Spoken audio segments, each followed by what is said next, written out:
guys, welcome back to Tori's Advice Column.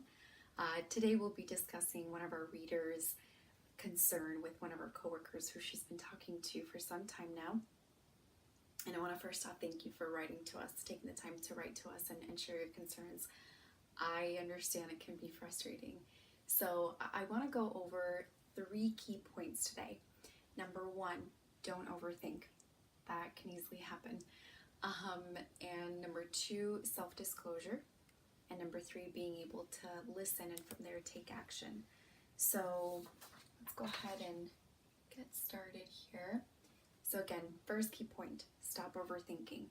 A lot of the there can be a lot of interpretations and cues and lack of communication in person that can be leading to various interpretations. Men and women gather information completely different. You might be thinking something and he clearly is thinking something else.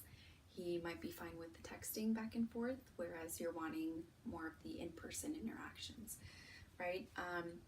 A communication scholar, John Stewart, wrote in his book, "We organize the cues that we've selected into a whole that makes sense, and finally we go beyond the cues to infer what they mean." We do know that he's admitted to having feelings for you, so that accounts for something. He also initiates most of the conversations, which should also account for something. So keep that in mind too. The second key point that I would like to go over is self-disclosure.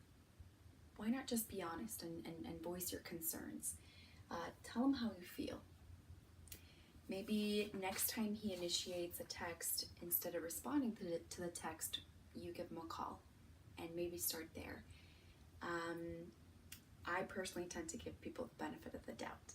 So again, it all goes back to interpretations and cues. So giving him a call might, instead of responding to the text, might give you a clearer sense of what's happening. Now, another important thing that authors Lillian Rogers and Valentine Edna wrote in their book is negotiating relationships is a hazardous gamble. So don't drag people along for your sake and their sake.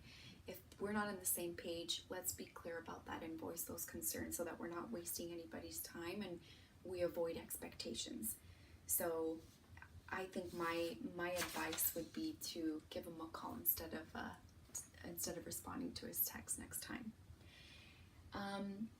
The next key point would be listening and taking action from there. So pay close attention to what his response and his behaviors are from that call, or from voicing your concerns.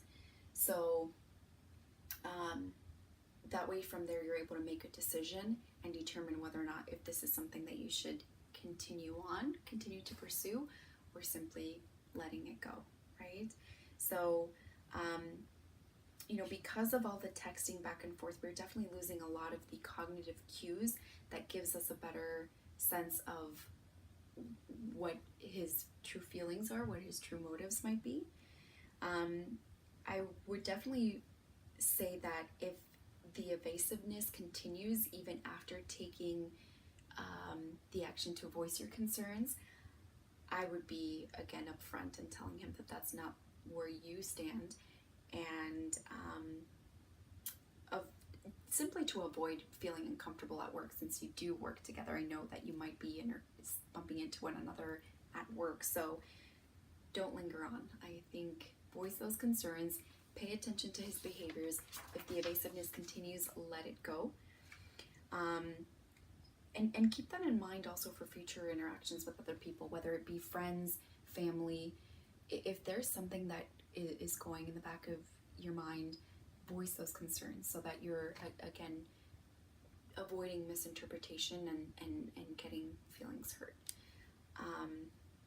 So be honest, voice those concerns. Communication truly is the key. I definitely hope that this helps, and thank you for taking the time to listen.